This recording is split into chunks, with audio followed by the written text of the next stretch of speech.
Good afternoon. I'm sending this out to members of Trinity Cathedral, really anybody who might get this. Most of you know who I am. In case you get this and you don't, my name is BJ Owens, and I'm the Dean of Trinity Cathedral in Cleveland, Ohio. Obviously, I'm not at the cathedral right now. I'm at my home, observing what a whole lot of us are doing, which is working from home and navigating this new time the best that we can. So I thought I'd do a little bit more than just sending my weekly Dean's Corner, which is a written blog. I'm certainly going to continue to do that.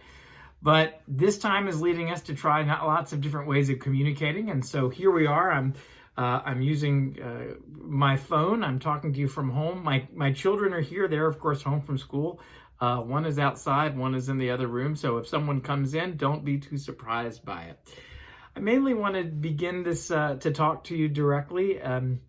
Use this chance to say hello and to let you know that I am holding each and every one of you in my prayers. This is such a distinct time. It's obviously nothing I've been through in my lifetime, and most of us, I think, would say the same thing. There's clearly not a playbook. We're all figuring it out, and we're taking care of one another as we do it. I want to start by saying just a couple of things about what we're doing at the cathedral to keep the places and everyone here safe and healthy. And then I'm going to take a few minutes to reflect a little bit on where we are and some of the readings I came across in my daily prayers, mostly just to spend a little bit of time with you. To let you know, with the cathedral, of course, this past Sunday and for the next few weeks and perhaps beyond that, we're going to be offering Sunday worship at 10 a.m. Streaming. It's on Facebook Live. It's also on the front page of our website. So I hope you'll continue to participate in that. And when you do, let us know that you're there and let us know how it works, because we want to continue to talk to you and be a part of it that way. The cathedral itself, we've moved to having only virtual meetings. We're asking staff who only have to be there to complete their work are doing it from the cathedral. The rest of us are doing it from home, and we're not having ministry meetings. Everything is being done virtually right now. And the reason is that, the same reason I'm sure you're hearing in a lot of places, is that we want to honor the desire to prevent the transmission of COVID-19, anything that we can do to prevent that, not just for our own health and the people of our church, our staff, but really for anybody we then come into contact with. We know that taking care of the wider community means preventing any transmission that we possibly can. And we know that we're particularly in a time of acute monitoring that. And we want to make sure that we do everything we can. And that's why we're doing everything virtually. If you're leading a meeting, if the church is not closed, as in the church, the people who are the church, the people of the cathedral, the staff of the cathedral, we are still working. There's an incredible lot of work and ministry to do, and we're still at it. So if you're helping to lead a ministry and you want to have a meeting, let us know, let me know, let Doreen Hughes know, so that we can set you up with some of our conference tools. There'll be plenty more to talk about as the days and weeks go by, of course. But mainly I want to take a moment to reflect on beginning the new normal. It's an evolving normal. But one thing that I keep hearing, and I've said it, sometimes we just need humor whenever we can get it. And there have been more than a few times where we've been trying to figure out something new, and I've had to say, it's my first pandemic. So I don't quite know how to deal with it. And we're taking it one thing at a time. And reality, it's the first time any one of us has been through this. We have to look to history of 102 years ago before we go to anything quite comparable. And it's certainly something we in our world today, and we have a pattern of living, especially if that we've just been used to living a certain way, and we've been used to, many of us been used to a certain level of convenience, hopefully some degree of prosperity, certainly consistency of our patterns of life, whatever that looks like.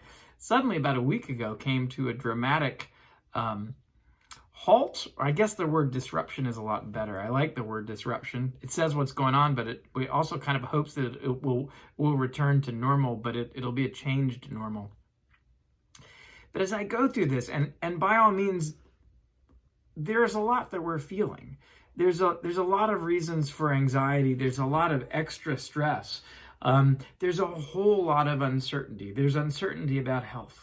There's uncertainty about financial security. There's uncertainty about what are our cities, what is our neighborhood, what are our neighborhoods, what is our world going to look like for the next few weeks and months? What's going to look like after that? This great big chasm of uncertainty. How on earth do we get through that? Yesterday morning, as I was doing praying the daily office, which is a part of my practice, the readings were readings that they're going to be familiar to just about all of us. They were certainly familiar to me, but they were readings that reminded me that we have been here before. Maybe not we in this lifetime, but to be the people of God means to participate in a whole story that goes far back beyond when we were here. We began by reading the Psalm. I read the Psalm, Psalm 79, which is the story of God walking with the people beside the Red Sea, through the parted waters of the Red Sea, telling the story of God walking with the people of Israel through the wilderness, feeding them for years and years, but above all, leading them out of a time of terrible trial and hardship, through a long time of searching in the wilderness, but being with them the whole time. And if that wasn't quite enough, the reading for the Old Testament reading for that morning was from Genesis. And it was Joseph revealing himself to his brothers. This was in the time of famine, and Joseph who they had cast aside. Joseph had risen in Pharaoh's court to having a place of great power, to being the person who, because of his dreams and his ability, was able to help to preserve the lives of thousands and thousands of people who would have died, who would have starved in the midst of that famine.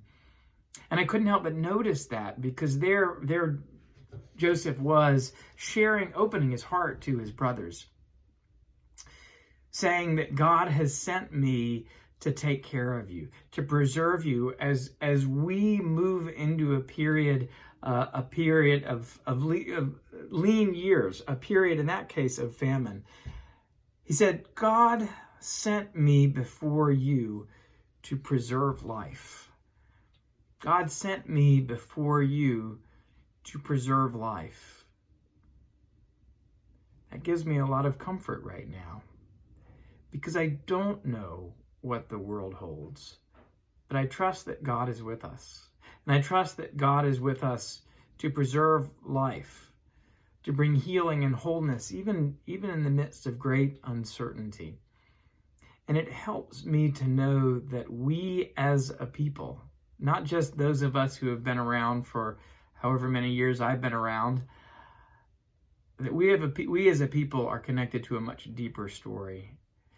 And that's why we come together. That's why we are the faith community that we are. That's why we are the larger family in God that we are.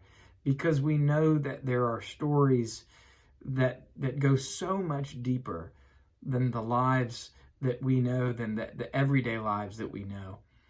And yet those stories give meaning to who we are and where we are today. And we can look back over our shoulders to times that we thought were a little bit more certain, but maybe they weren't.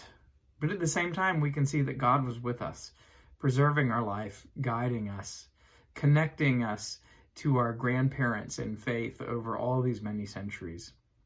This story of our life in God is so much bigger than today, but today certainly connects us to it. So I invite you as we go by, this is day 2 of our time at home with our children, at least day 2 when they would otherwise be in school. I invite you to think about ways that we see God preserving life, even in times of fear and uncertainty. And above all, I want us, whether we're a part of Trinity Cathedral, whether we're a part of the city of Cleveland, or wherever you are, wherever you might be watching this meditation from, I want you to continue to hold your loved ones in prayer. Hold me in prayer, hold this church in prayer. Invite God into the midst of all of this. Help us to be preservers of life. Celebrate those who, at risk to themselves, seek and work to preserve and maintain life. Hold one another in your prayers and know that God is present in the midst of this. I want to close with a meditation adapted from the New Zealand Book of Common Prayer. God of the present moment, God who in Jesus stills the storm and soothes the frantic heart, bring hope and courage to all who wait or work in uncertainty. Bring hope that you will make them the equal of whatever lies ahead.